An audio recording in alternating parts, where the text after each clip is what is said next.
बुझी शम्मा भी बदल सकती है, तूफानों से किश्ती निकल सकती है। हो के मायूस यूं ना अपने इरादे बदल, क्योंकि तेरी किस्मत कभी भी बदल सकती है, क्योंकि तेरी किस्मत कभी भी बदल सकती है। जय हिंद साथियों, तो आज हम फिर से उस जिले की बात करेंगे जिसका आपको इंतजार है, बेसब्री से इंतजार कर रहे हो। तो आज हम उस जिले की बात करेंगे। आपका जिला होगा निवाड़ी, जैसा कि आप लोग थंबनेल में देख चुके होंगे। तो हम उस जिले को पढ़ेंगे, निवाड़ी को। तो निवाड़ी से अंतर्गत, निवाड़ी के अंतर्गत जितने भी चीजें होंगी सबका हम ताबड़तोड़ तरीके से रिवीजन करते हुए आगे की ओर बढ़ेंगे।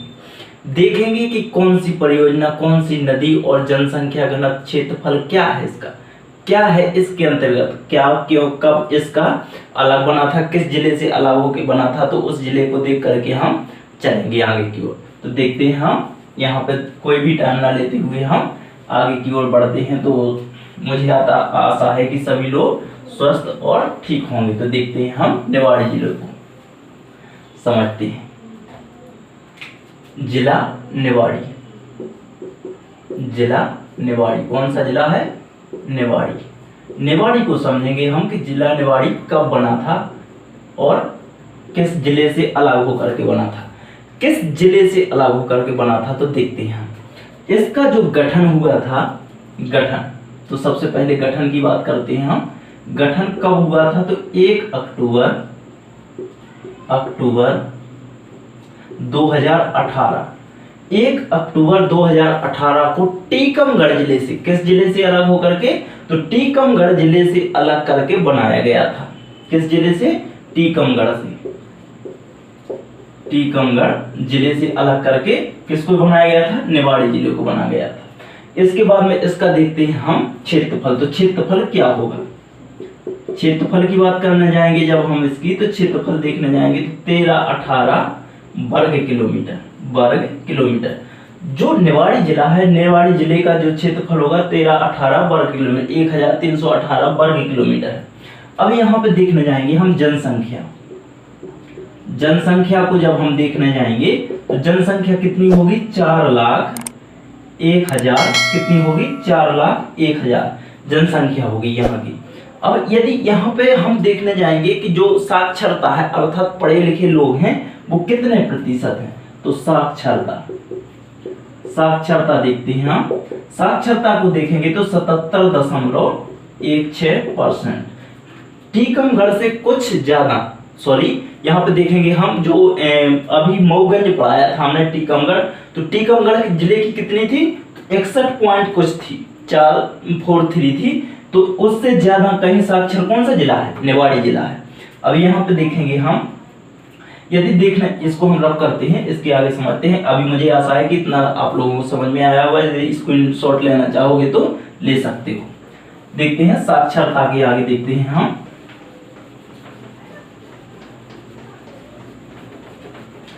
किस जिले से अलग होकर के बना है? तो टीकमगढ़ जिले से अलग होकर के किस जिले को बनाया गया था? निवाड़ी जिले को बनाया गया था। अब इसके बाद में देखते हैं हम तहसील के बारे में देखते हैं। तो तहसील कौन कौन सी होंगी? तो तहसील के बारे में देखते हैं हम। तहसील देखते हैं कौन कौन सी, कितनी तहसील है? तो 3 तहसील है। इसमें कितनी तहसील है ओवरऑल मिला करके? तो 3 तहसील। किस जिले में? निवाड़ी जिले में। कौन कौन सी है? तो देखते हैं। निवाड़ी, एक तो निवाड़ी ही हो जाएगी, दूसरी ओरछा, तीसरी हो जाएगी पृथ्वीपुर। यहां से लिखते हैं इसको तहसील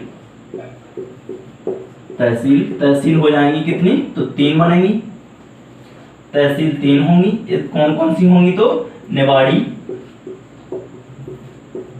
निवाड़ी के आगे ओरछा के आगे पृथ्वीपुर। अब यहाँ पे देखने जाएंगे हम कि जो तहसीलें होंगी 3 होंगी, निवाड़ी, ओरछा, पृथ्वीपुर। इसकी बाउंड्री देखते हैं किस राज्य से होकर के लगती है, किस जिले से होकर के लगती है। तो हम एमपी का मैप बना करके इसको समझेंगे। तहसीलें कितनी है? 3 है। अब यहाँ पे देखने जाएंगे हम, ओरछा आया, ओरछा के संबंध में बात करेंगे हम। और पहले इसको समझते हैं किस जिले से बाउंड्री बनाता है, किस से नहीं बनाता है। तो पहले इसको मैप के माध्यम से समझते हैं निवाड़ी को। यदि मैं एमपी का मैप बनाने जाऊं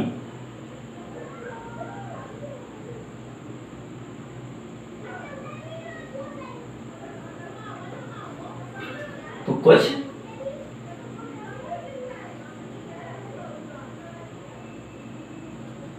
इस टाइप का समझिए आप एमपी बना हुआ है। ठीक है, यहाँ पे कौन सा है अपना जिला, नीमच बनेगा। नीमच जो कि हमने कल इसका थोड़ा सा जिक्र किया था, तो कौन सा जिला है यहाँ पे, नीमच है। यहाँ पे यहाँ से देखेंगे हम, यदि यहाँ से देखने जाएं तो यहाँ पे होगा टीकमगढ़, यहाँ पे होगा N4 निवाड़ी। यहाँ पे बात करेंगे, कल टीकमगढ़ का जिक्र किया था हमने, टीकमगढ़ को पढ़ा था, इसके बाद में देखते हैं निवाड़ी को। तो निवाड़ी को देखते हैं, निवाड़ी किस मध्य प्रदेश का दूसरा एक कौन सा जिला है जो कि अपने ही स्टेट के एकमात्र जिले से बाउंड्री बनाता है। दूसरा कहा मैंने, यदि पहला कहा होता तो यहाँ पे कौन सा होता, नीमच होता। कौन सा होता, नीमच। यदि उसने दूसरा कहा है तो कौन सा हो जाएगा, निवाड़ी हो जाएगा। यदि दूसरे राज्य के दो जिलों को टच करता है तो कौन सा हो जाएगा, यहाँ पे ललितपुर। और यहाँ पे कौन सा हो जाएगा, झांसी। तो जी किस जिले के हैं, किस राज्य के हैं दोनों जिले, तो यहाँ पे उत्तर प्रदेश। यदि यहाँ पे मैं मध्य प्रदेश की बाउंड्री कितने जिलों को टच करती है तो उनको देखेंगे कि कौन कौन से जिलों को टच करती है, राज्यों को टच करती है, सॉरी। तो यहाँ पे टच करती है 5 राज्यों को, तो जिसकी एक ट्रैक होगी, ट्रैक मैंने बताई थी, राम गुछाम। तो रा से हो जाएगा राजस्थान, माँ से हो जाएगा महाराष्ट्र, गु से हो जाएगा गुजरात, छा से हो जाएगा छत्तीसगढ़, उ से हो जाएगा उत्तर प्रदेश। कौन सा हो जाएगा, उत्तर प्रदेश। तो 5 राज्यों को छूती है, तो 5 राज्य यहाँ पे दिए हैं। अब ये 5 राज्य किस दिशा में है, सभी एक जगह से तो टच करते नहीं है, किस किस ओर से टच करते हैं, तो इसको देखते हैं हम। जो सबसे पहला राजस्थान था, तो राजस्थान हमारा कहां से है, यहाँ से राजस्थान, यहाँ से इस ओर क्या है, राजस्थान। दूसरा यहाँ पे देखते हैं गुजरात, यहाँ पे गुजरात राज्य यहाँ पे। तीसरा देखते हैं महाराष्ट्र, तो महाराष्ट्र नीचे की ओर है, महाराष्ट्र। यदि यहाँ पे देखा जाए तो छत्तीसगढ़ कहाँ पे है, इस ओर छत्तीसगढ़ है, यदि यहाँ पे देखा जाए उत्तर प्रदेश, तो यहाँ पे उत्तर प्रदेश। यदि उत्तर में देखने जाए तो उत्तर में उत्तर प्रदेश हो जाए। तो उत्तर प्रदेश के झांसी और ललितपुर जिले को कौन से जिले की सीमा टच करती है, तो निवाड़ी जिले की। तो कौन सा हो जाएगा, निवाड़ी जिला। अब यहाँ पे देखते हैं हम नदी की बात करेंगे। अब इतना तो हम समझ पाए कि यहाँ पे ओनली एकमात्र जिला कौन सा होगा, मध्य प्रदेश, अपने ही राज्य का, तो टीकमगढ़ की बाउंड्री किसको टच करती है, तो छतरपुर की अदर को तो हम पढ़ने जाएंगे, एक एक जिले को बताएंगे कहाँ पे कौन सा है, सभी जिलों को पढ़ेंगे। इतना हम समझ पाए। अब आगे देखते हैं हम नदी की कौन सी नदी यहाँ से गुजरती है और किस नदी के किनारे ये बसा हुआ है। तो देखते हैं हम नदी के संबंध में बात करेंगे। अब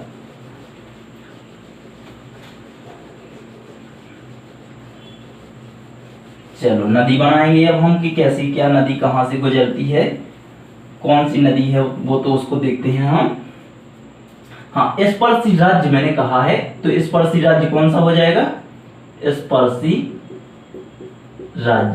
स्पर्शी राज्य कौन सा होगा, तो उत्तर प्रदेश। कौन सा हो जाएगा, उत्तर प्रदेश। यदि मैंने कहा स्पर्शी जिला, अभी तो राज्य की बात की है, लेकिन स्पर्शी जिला कौन सा हो जाएगा, तो स्पर्शी जिला कौन सा हो जाएगा, टीकमगढ़। यदि मध्य प्रदेश का कहा तो टीकमगढ़, यदि उत्तर प्रदेश का कहा होता तो ललितपुर और झांसी, 2 जिले हो जाएंगे। तो एकमात्र जिला कौन सा है, टीकमगढ़। यदि यहाँ पे देखने जाएंगे हम नदी, क्या हेडिंग बनाएंगे हम, नदी हेडिंग बनाएंगे तो कौन सी बनेगी, बेतवा नदी। कौन सी नदी होगी, बेतवा नदी। अब जब बेतवा नदी का जिक्र किया है तो बेतवा नदी के किनारे कौन सा शहर स्थित है? तो ओरछा। नोट डाल के लिखना, नोट। ओरछा शहर, ओरछा शहर शहर बेतवा नदी के किनारे स्थित है। बेतवा नदी के किनारे स्थित है। ओरछा शहर है जो कि किस नदी के किनारे स्थित है? तो बेतवा नदी के किनारे स्थित है। अब देखते हैं बेतवा नदी का उद्गम कहां से हुआ है, कितनी इसकी लंबाई है, कहां कहां से गुजरती है। एकमात्र शहर ओरछा इसके किनारे स्थित है कि कोई अदर स्टेट शहर भी स्थित है? तो देखते हैं इसके किनारे अन्य शहर कौन कौन से हैं। तो विदिशा हो जाएगा, विदिशा। इसके बाद में सांची हो जाएगा, सांची के बाद में हो जाएगा अपना ओरछा। 3 शहर हैं जो कि बेतवा नदी के किनारे स्थित है। इसकी लंबाई के बारे में बात करेंगे तो लंबाई कितनी है इसकी? इसका उद्गम स्थल कहां से है, कहां से निकलती है, कहां पे जाती है, किस नदी की सहायक नदी है? तो यदि उद्गम स्थल की बात करने जाए हम बेतवा नदी की, तो रायसेन जिला, आपने सुना होगा, अभी मैंने पढ़ाया नहीं है, भोपाल के पास में है रायसेन जिला। तो रायसेन जिले के उद्गम स्थल बेतवा नदी का बता रहा हूं, उद्गम स्थल है रायसेन जिले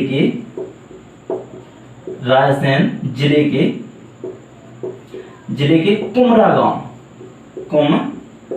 कुम्हरा गांव। कौन सा हो जाएगा? कुम्हरा गांव से। इसकी लंबाई के बारे में बात करेंगे तो हम कितनी है लंबाई इसकी? 480 किलोमीटर। इसकी लंबाई के बारे में बात करने जाएंगे तो 480 किलोमीटर। मैंने अभी अभी बताया कि इसके जो तट पर कितने जिले शहर बसे हुए हैं, तो 3 जिले। कौन कौन से? विदिशा, सांची और ओरछा जिले स्थित हैं। यदि इसकी लंबाई के बारे में बात करेंगे तो 480 किलोमीटर, और इसके ये उद्गम स्थल की बात करने जाएंगे तो रायसेन जिले के कुम्हरा गांव से इसका क्या हुआ है? उद्गम हुआ है। तो आगे देखते हैं हम। यदि ओरछा की बात करने जाएंगे तो ओरछा शहर बसाया किसने है? ओरछा तो इसकी क्या है? तहसील है। किसकी है? तो निवाड़ी जिले की। यदि कहा जाए कि ओरछा शहर बसाया किसने, क्यों ये इतना प्रसिद्ध है, तो इसके बारे में भी हम चर्चा करेंगे। तो ओरछा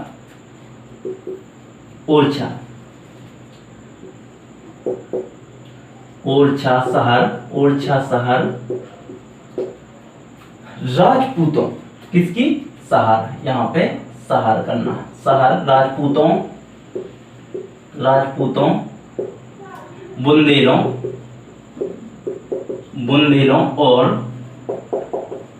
और चंदेलों, बुंदेलों और चंदेलों की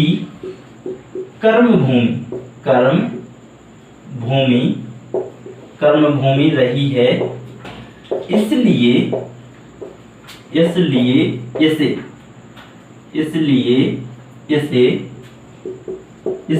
इसे क्या कहते हैं? सौर भूमि। इसे किसको?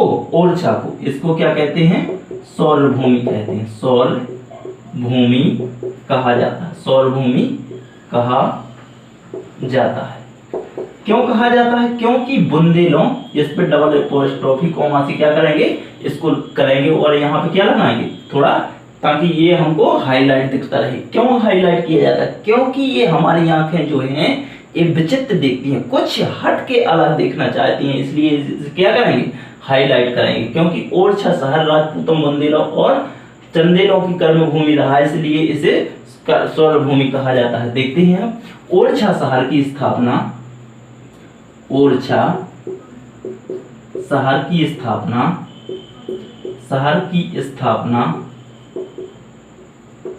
राजपूत राजा जिसका क्या नाम हुआ? राजपूत राजा रुद्र प्रताप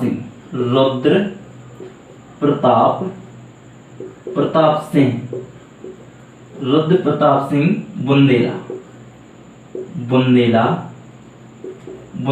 के द्वारा 1531, इसको आप लिख के रखना 1531, क्योंकि एग्जामिनर अब ये बात पूछता है, क्योंकि उसे पता है कि ओरछा राजपूतों, चंदेलों और बुंदेलों की सौर भूमि रहा है, सबको पता है XYZ। लेकिन कब करवाया था? तो रुद्र प्रताप सिंह बुंदेला ने। किसने करवाया था? रुद्र प्रताप सिंह बुंदेला कब करवाया था? तो 1531 ईस्वी में करवाया था। तो इसको हाईलाइट करके रखना है, 1531 ईस्वी में। इसके आगे देखते हैं हम, यहाँ पे और क्या स्थित है तो उसको देखते हैं। रुद्र प्रताप सिंह बुंदेला के द्वारा करवाया गया था। इसे एक और किस नाम से जाना जाता है? तो ओरछा शहर को देखते हैं। ओरछा को मध्य प्रदेश क्या कहते हैं? मध्य प्रदेश की अयोध्या, मध्य प्रदेश की अयोध्या कहा जाता है। क्यों कहा जाता है भाई? आपने तो बता दिया सर के मध्य प्रदेश की अयोध्या कहा जाता है। आखिरकार क्यों कहा जाता है? क्योंकि यहां पे देखते हैं, क्योंकि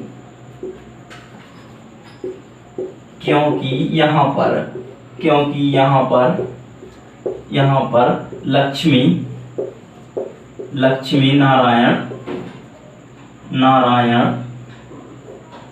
नारायण मंदिर, लक्ष्मी नारायण मंदिर, राम राजा सरकार मंदिर, यहाँ पे हो जाएगा हुमायूं, जहांगीर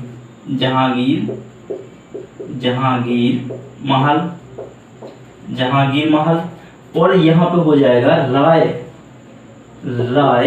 प्रवीण महल, और इसके आगे देखते हैं राय प्रवीण महल और लाला हरदौल मनौती महल, लाला हरदौल मनौती महल क्या है? सुशोभित है, लाला हरदौल मनौती महल स्थित है। अब यदि यहाँ पे देखने जाएंगे हम कि कौन कौन से मंदिर हैं, कहाँ क्या स्थित है, तो लक्ष्मी नारायण मंदिर, राम राजा सरकार मंदिर, जहांगीर महल और राय प्रवीण महल, लाला हरदौल मनौती महल स्थित है, सुशोभित है। अर्थात यहाँ पे देखते हैं हम राम राजा सरकार मंदिर है। यहाँ पे खास विशेषता क्या है? राम राजा सरकार मंदिर के दिन के तीनों पहर बंदूकों की सलामी दी जाती है। आज भी यहाँ पे राम राजा सरकार के मंदिर में दिन के तीनों पहर क्या दी जाती है? बंदूकों की सलामी दी जाती है।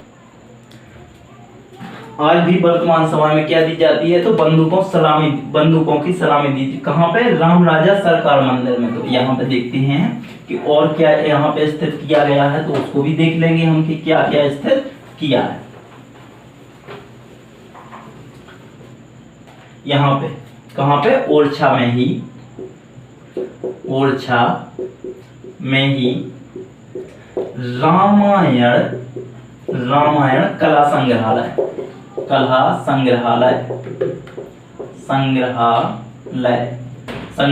स्थापित किया गया है।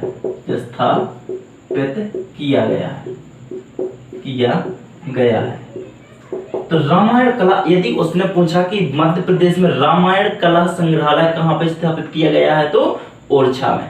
यदि उसने पूछा हमसे कि ओरछा जिले की स्थापना ओरछा शहर की स्थापना किसने की थी, तो रुद्र प्रताप सिंह बुंदेला के द्वारा कब की गई थी, तो 1531 ईस्वी में की गई थी। यहाँ पे कौन कौन से महल है, किस नदी के किनारे स्थित है? मेन पॉइंट क्या है? किस नदी के किनारे स्थित है ओरछा शहर? तो कौन सी नदी हो जाएगी? बेतवा नदी। बेतवा नदी का जो पुराना नाम है, क्या नाम था? तो बेत्रवती नाम था। क्या नाम था? बेत्रवती के नाम से जाना जाता है। पुरानी नदी कौन सी है? तो बेत्रवती नदी के नाम से। उद्गम स्थल कहाँ पे है? तो रायसेन जिले के कुम्हरा गांव में। इस प्रकार का जो भी जितना भी उसका था, तो मैंने निवाड़ी जिले को बता दिया है। बहुत बहुत धन्यवाद आप लोगों का। जय हिंद।